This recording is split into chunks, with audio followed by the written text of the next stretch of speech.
Welcome back to Book for Therapy. You're listening to music by Gabrielle Fauré. I'm Yona Hunt, and I will be your host. Just a reminder that the next two slides of a minute and a half are reintroducing the book and chapter, as each chapter can be used by itself. The first book I'm going to be looking at is Dr. Julie Smith's Why Has Nobody Told Me This Before? Why choose it as a resource? Dr. Julie Smith is a clinical psychologist and mental health educator. She's known for creating short-form mental health content. The purpose of the book is to provide basic insight into the functioning of our mind and body, along with practical tools for daily mental health well-being.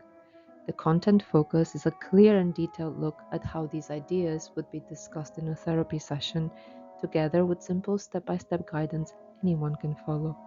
The key approach is practical, skills-based methods, where we get to pick the right tool for the challenge, give it time to work, and practice, especially when not needed.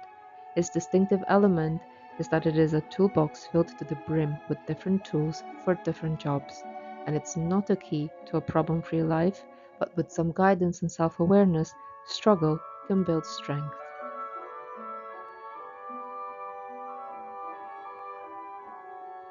Last but not least, the entire month of May is National Walking Month in the United Kingdom, as seen in this painting by Thomas Gainsborough titled The Morning Walk. The music in the background will be by Gabriel Fauré, supporting us on getting the basics right, especially our daily exercise.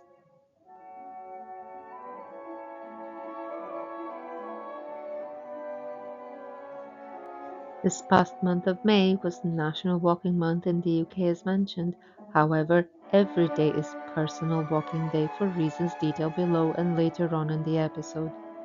Walking is the perfect opportunity to explore the great outdoors, improve fitness, and connect with others in a healthy, enjoyable way. How to get involved. Participate in walking challenges. Join local or online walking challenges to stay motivated and connect with a community of walkers. Organize group walks. Set up walking groups with friends, family, or coworkers to explore local parks, nature trails, or urban walks together. Share your walks on social media. Use social media to post pictures, routes, and stories from your walks to inspire others to join in. Encourage walking meetings. If you work in an office, suggest walking meetings to combine work with physical activity. Support walking charities. Engage with charities that promote walking and active lifestyles either through volunteering or fundraising. Chapter summary. Our key protective factors for mental well-being serve as the groundwork for a healthy life. While we tend to them consistently, they return the effort many times over. If you take a single step today, let it be movement. Find an activity you like, and you are more likely to stick with it. Rest and emotional balance influence each other deeply. Supporting your rest patterns can improve your mental state, and the way you shape your daily routine can support better rest. The way you nourish your brain through food impacts your emotional well being. Meaningful social relationships play a vital role in building resilience to stress. The quality of your connection influences both your body and your mind.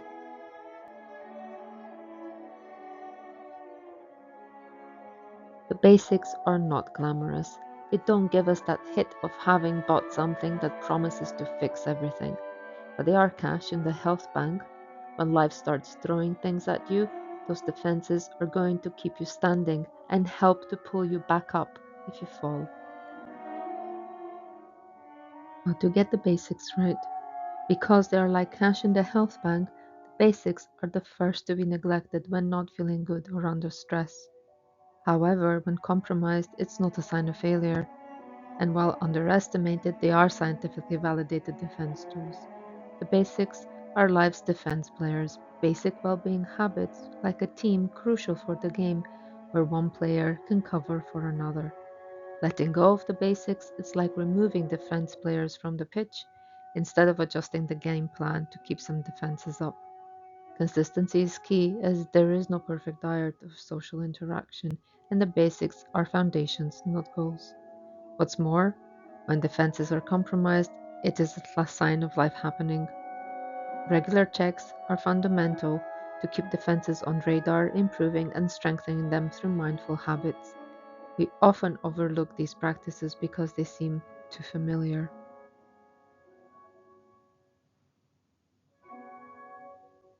Neglecting the basics leads to increased vulnerability as without defense, our mood gets worse. Causes poor sleep when too much coffee disrupts sleep patterns. Means social withdrawal as neglecting basics leads to isolation from friends. Shows as lack of exercise as neglecting physical movement impacts physical health. Exercise can function as an antidepressant because physical activity has strong mood lifting effects, making exercise a powerful mental health tool. Exercise has also neurochemical effects as movement boosts dopamine function and regular movement enhances capacity for joy. However, there is a cultural misconception that exercise is often wrongly associated with appearance and pain. These views alienate people from engaging in physical activity. What is important is reclaiming joy in movement, especially moving outdoors, that can have a profound mental health effect. Through nature based therapy, natural settings enhance therapy outcomes. Even gentle movement matters. Yoga and any slow movement also improve mental well being. To get us going, we need to start small. Joy and simplicity make habits stick. All these have a transformational potential since we know that regular activity can lead to deep life change. As part of personal experimentation, tuning into our own body and mood to find out what works is fundamental. The benefits of exercise. Exercise elevates mood and enhances well being.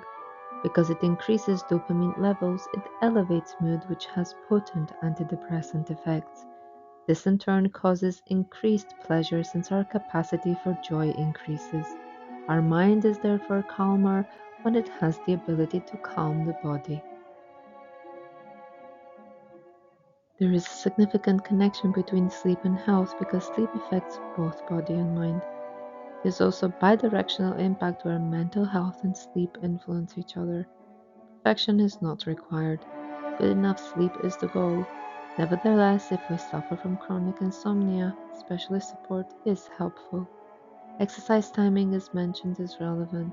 It's recommended to exercise earlier if possible, 30 minutes after waking, and relax later. In evening wind down, body temperature matters, so taking a warm bath before bed helps. Morning light exposure is also essential given that light regulates our body clock. Likewise, evening light management as bright light disrupts sleep signal, which means dimming lights and screens in the evening. Daytime stress management is another aspect where worrying at night over unresolved daytime issues instead of dealing with stress during the day matters. Having a bedside worry list and writing down to let it go forms part of this protocol. Letting go of control is not to be neglected since we can't will ourselves to sleep. Last but not least, caffeine and stimulants. Late caffeine interferes with sleep, something we all know, whereas food and stimulation, late night sugar and stressors disrupt rest. We can see the same information presented here as sleep improvement strategies from exercise timing, evening relaxation, natural light exposure, screen brightness reduction, worry management, caffeine avoidance, and meal timing.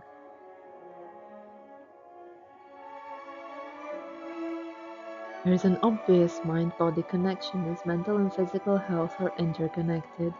What we eat has a direct nutritional impact on mood because diet influences mental health too. So, prevention through diet is something that we need to seriously consider as nutrition may prevent depression over time. In this way, we take a holistic approach, tackling mood from multiple angles. Unfortunately, there is no universal diet, but several healthy diets support mental well being.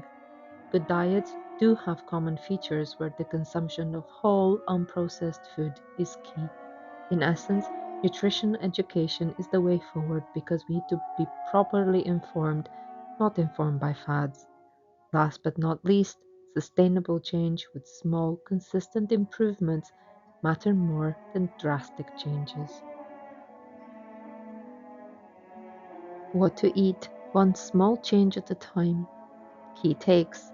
Understand connection between mental and physical health through nutrition, so treat nutrition as fundamental for emotional well-being.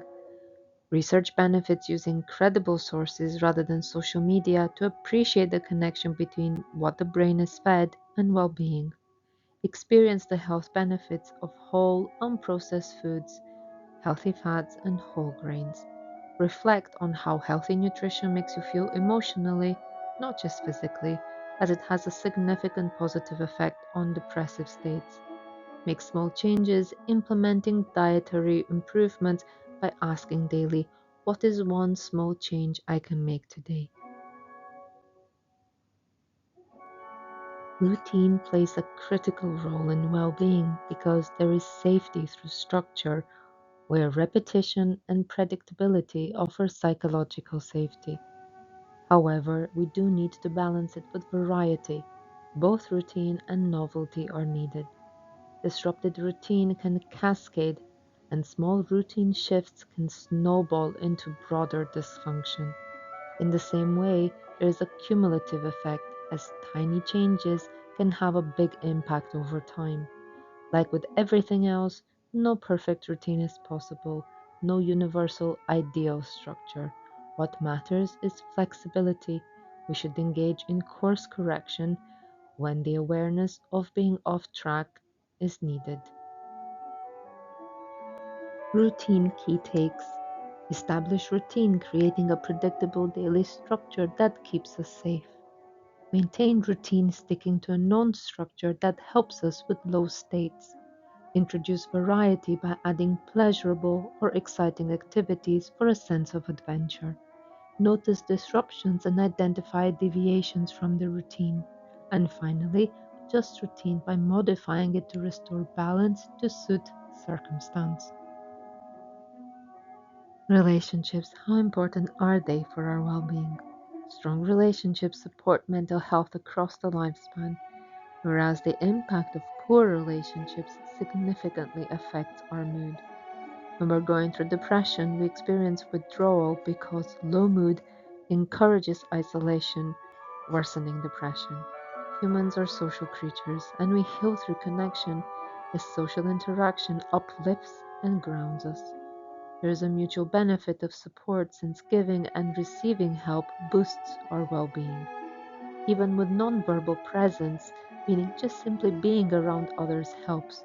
The connection does not always require deep conversation. We need to practice thought bias awareness. Depression fuels self judgment and assumes others judge too. And we need to see human connection as what it is, fundamentally a core resilience mechanism. The importance of human connection. Dr. Julie explains how relationships can have a catastrophic impact on mood and lead to disconnection and a deep sense of isolation. So reach out for human connection. Mood often follows behavior. This means surrounding ourselves with people even when we don't feel like it. Meaningful connections pull us out of our own head and back into the real world. End quote.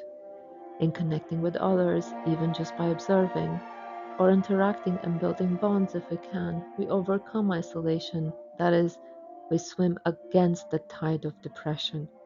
This way, we break the silence and overcome the fear of being a burden to those around when we experience low mood.